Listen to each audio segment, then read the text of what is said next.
मैंने सोचा कि लाओ क्लास 12 के बाद ग्रेजुएशन हिस्ट्री में ही कर लेते हैं, फिर उसके बाद चले चलेंगे सिविल सर्विसेज की कोचिंग के लिए। तो आज से हमारा सेंट्रल यूनिवर्सिटी का पहला दिन, और पता ही है कि यूनिवर्सिटी के पहले दिन थोड़ा सा लेट आने पर छूट होती ही है। तो मैं 15 मिनट क्लास लेट से पहुंची और काफी घबराई हुई थी, तो मैं क्लास के एकदम पीछे सीट पर जाकर बैठ गई और मैंने आधे घंटे के बाद देखा कि बच्चे अब आना शुरू हो रहे हैं। और बात तो तब पता हुई कि जब पता चला कि हमारे जो टीचर हैं, जो हमें पढ़ाने वाले हैं, वे भी अभी तक नहीं आए। वो तो अभी निकले ही नहीं है यूपी से, वो भी ट्रेन से बिहार के लिए। अरे भाई, ये सब चल क्या रहा है? तो उनकी जगह पर हमें पढ़ाने के लिए दूसरे सर जी को बुलाया गया। अब दूसरे मास्टर जी आए हैं अपना पूरा बैग और झोला के साथ में, तो सबसे पहला काम क्या होता है? अटेंडेंस देना। शुरू हो गए अटेंडेंस लेने के लिए। गोविंद, हाँ जी सर जी। रामकृष्ण, जय सिया राम सर जी। गोवर्धन, नमस्कार सर जी। रश्मि पटाखा, अरे सर जी, शकल को देख के ना अटेंडेंस लगी हो, कॉपी और पेपर और पेन के साथ में अटेंडेंस लगी हो। वो रश्मि पटाखा ना है, वो रश्मि पाठक है, पाठक। सर जी ने बच्चों से माफी मांगी। सॉरी बच्चों, प्यारे बच्चों, माफ कर दिए हम लोगों को। फिर उसके बाद जब अटेंडेंस का काम वाम हो गया, तो निकाले फिर वो अपने बैग से केसी श्रीवास्तव की मोटी सी किताब, हिस्ट्री की, केसी श्रीवास्तव।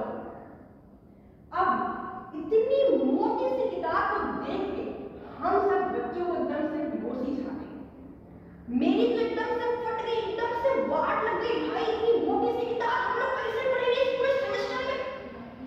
सर जी से हम लोगों ने प्रश्न करना शुरू कर दिया। सर जी, सब कहाँ चल रहा है? सब इतनी मोटी सी किताब को हम छोटे छोटे नादान से बच्चे कैसे पढ़ेंगे? सर ने बोला, प्यारे बच्चों, ये है आप लोगों की हिस्ट्री की किताब। इसको हम लोगों ने 4 भागों में बांटा है। अरे 4 भागों में नहीं, 3 भागों में बांटा है। प्राचीन काल, मध्यकाल और आधुनिक काल। तो प्यारे मासूम से बच्चों, ये सिर्फ और सिर्फ आपके प्राचीन काल की ही हिस्ट्री की किताब है। अब भाई, इसको तो सुन के मेरे अंदर एकदम से बेहोशी छा गई और मैंने बुला लिया अपनी जो हमारे जो हॉस्टल की थी, वो कौन सी यूनिवर्सिटी की सफाई वाली आंटी जी को। सफाई वाली आंटी जी आई, वो उनसे पूछी, काम होगा बच्चा? हमने बोला, आंटी जी काम कर लूँ, पोछा ले आई हूँ, जमीन पे पूरा पोछा मार दी हूँ। आंटी जी बोली, क्यों? मैंने बोला कि भाई आंटी जी, हम लोग जब से बेहोशी छाई हुई, हमसे सब पढ़ाई लिखाई ना होगा। आंटी जी बोलने लगी, बच्चा तू काम कर, तू जमीन पे पोछा ना मरवा, तू पोछा को अपने चेहरे पे मरवा दिया, वो तो हर सारी गंदगी मिटा दी। लगे सर जी पढ़ाने और उन्होंने हमें पढ़ाया पाषाण काल के बारे में, और हम इमेजिन कर रहे थे कश्मीर को, क्योंकि उन्होंने ही बताया था कि पाषाण कालीन के जो लोग होते हैं ना, वे पत्थर को हथियार समझ लेते हैं। तो पीछे से सीट पे एक बच्चे ने बोला कि हाँ जी सर, आप सही जा रहे हैं, एकदम 100% सही जा रहे हैं, क्योंकि मैंने इसको कल ही टीवी पर देखा था। वाह भाई, अब हमें मास्टर जी लगे पढ़ाने मोहनजोदड़ो, हड़प्पा, सब कहाँ पता नहीं कहाँ ये सब इतिहास में दुनिया भर की चीजें हम लोग को पढ़ा रहे हैं और हम लोग को कुछ समझ नहीं आ रहा है। मास्टर जी हम लोग को पढ़ा रहे हैं कि मूर्तियों का आविष्कार कैसे हुआ, बर्तनों का आविष्कार कैसे हुआ। वाह, मनुष्यों ने जन्म पृथ्वी पर कर रखा है। वाह, अलग अलग नई नई चीजों की, नई नई प्रथाओं के बारे में हमें बता रहे हैं। उसके बाद में हमने अपने गुरुजी से बोला, हमने बोला, गुरुजी देखो ऐसा है कि हम लोग को सब दुनिया भर के इतिहास का ज्यादा ज्ञान ना दो, क्योंकि पल्ले नहीं पड़ रहा है। हमको बताओ कि गोवा में क्या क्या चीजें होती हैं, काहे को हम सभी को गोवा जाना है पिकनिक मनाने के लिए। हमने बोला, सर जी गोवा और दुनिया भर की बीच के बारे में, थोड़ा सा बियर शियर के बारे में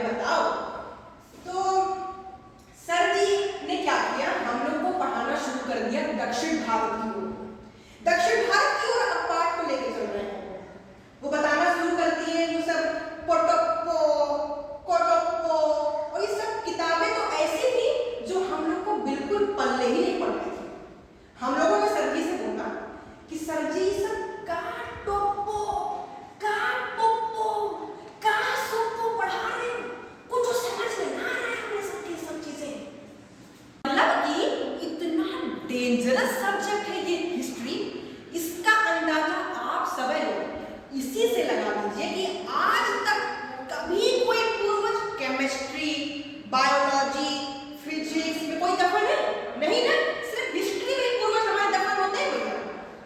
और हम आपको एक चीज और बताते हैं, ये हिस्ट्री की किताब खोलते ही ना ऐसी भयानक नींद आने लगती है ना कि लगता है कि कुंभकर्ण का भी यही इतिहास है सब्जेक्ट और उसने कुछ पढ़ा ही नहीं। अच्छा, हम आप लोगों को एक चीज और बता दें, इतिहास में सबसे ज्यादा प्रताड़ित कौन हुआ, कोई बता सकता है आप? इंसान और घोड़े। काहे का? पहले के जमाने में वो सब क्या बोलते हैं, व्हाट्सएप और फेसबुक और इंस्टाग्राम तो था नहीं कि हमने इधर से एक मैसेज भेजा और उधर से टुन करके मैसेज आ गया। तो पहले के जमाने में वही घोड़ा और घोड़ी तो हमारे सहारा हुआ करते थे, जो उधर से लेके चिट्ठी लेके जाया करते थे। तो एक बार की बात है, भारत के एक राजा ने फ्रांस में एक चिट्ठी भिजवाई हमारे घोड़े के साथ में। अब घोड़ा एक तो क्या हुआ कि वो टुक करते करते 10 दिन में जाके पहुंचा, तब तक पीछे से एक घोड़ा आ गया, वो भी 10 दिन में टुक करके पहुंचा। उसने बोला, अरे बबलू सुनते हो? बबलू ने दूसरे वाले घोड़े से बोला, हाँ भैया पप्पू बोलो क्या हुआ? पप्पू ने बोला कि वो चिट्ठी में कुछ कमी रह गई, मंत्रियों ने हमको दोबारा बुला लिया। अब हो गए दोनों घोड़े रिटर्न, टुक करके रिटर्न हो गए। अब उसके बाद जब दोनों घोड़े पहुंचे मंत्री के पास में, मंत्री ने क्या किया, चिट्ठी फटाक से निकाली और एक डंडा खींच दिया।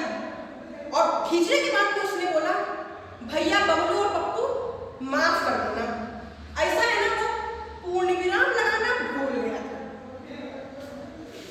अच्छा, इससे भी ज्यादा प्रताड़ित कौन हुआ? बीरबल। मतलब इतना इंटेलिजेंट आदमी, और उसको टास्क दे दिया कि जाके पता करो राज्य में कितने कौवे हैं। अरे भाई, वो मंत्री है कि कोई चिड़ा मार है? अब बताओ, एक बार तो उसको इससे भी भयंकर वाला टास्क दे दिया, उससे बोला कि जाके आसमान में पता करो कि कितने तारे होते हैं। अब बीरबल शुरू हो गया गिनना, 1 करोड़, 2 करोड़, 3 करोड़, 4 करोड़, और कुछ सप्ताहों के बाद में एक तारा टूट गया। अब बीरबल ने क्या किया, फिर से शुरू कर दिया, 1 का 1, 2 का 2, 3 का 3। भाई ये सब कहाँ चल रहा है? पढ़ते पढ़ते अपन 4-5 महीने में तो एकदम समझदार हो गए। तो एक बार की बात है, क्लास में 2 लड़कियां आपस में एक दूसरे से बहुत लड़ झगड़ रही थी, एक दूसरे का कॉलर पकड़ के मार रही थी। तो मैंने एक बहन से बोला कि सुन बहन, ऐसा है ना, कलम की ताकत तलवार से भी ज्यादा होती है। तो अब पता नहीं उस बहन ने क्या समझ लिया कि उसने कलम उठाई और पहली वाली लड़की को इधर से घुसा दिया उसके। अब उसने क्या बोला, मेरा नाम ले दिया। उसने बोला कि किसी लड़की ने मुझको ये आइडिया दिया था। वाह भाई। फिर ऐसे ही करते करते हमारे सभी लोगों के एग्जाम आ गए, और एग्जामिनेशन हॉल से बाहर निकलते ही हम लोगों ने देखा कि हम लोगों में से किसी का भी पेपर अच्छा नहीं गया, क्योंकि पता नहीं क्वेश्चन पेपर कौन सी मैयत से आए हुए थे कि किसी को कुछ आ ही नहीं रहा था। तो एग्जामिनेशन हॉल से बाहर निकलते ही हमारी एक दोस्त मिली, बबली। और बबली का मतलब क्या था, ओवर एक्साइटेड या फिर एकदम से डिप्रेशन, मतलब बीच वाला तो झंझट ही नहीं उसके साथ में। तो उसने हम लोगों को बताया कि मजा आ गया, मजा आ गया, मजा आ गया, एकदम से मजा आ गया। तो हमने पूछा कि अरे बबली क्या हो गया, क्या एकदम से मजा आ गया? उसने बोला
निकल पड़े सिविल सर्विसेज की कोचिंग के लिए। अच्छा, हम लोग खुश भी थे। खुश इसलिए थे क्योंकि हिस्ट्री से मिल गया था छुटकारा और अब हम लोगों को पढ़ना था कोई नया सब्जेक्ट। तो मैं फ्रंट वाली सीट पर बैठ अपने सर जी से पूछी कि सर जी अब हमें कोई नए बुक प्रेफर करें। हमारे मास्टर जी ने अपने झोले से एक किताब निकाली और मैंने पहली बार सीट पर बैठकर देखा, उस किताब का नाम झाड़ कर देखा, उस पर क्या लिखा। उस पर लिखा था केसी श्रीवास्तव प्राचीन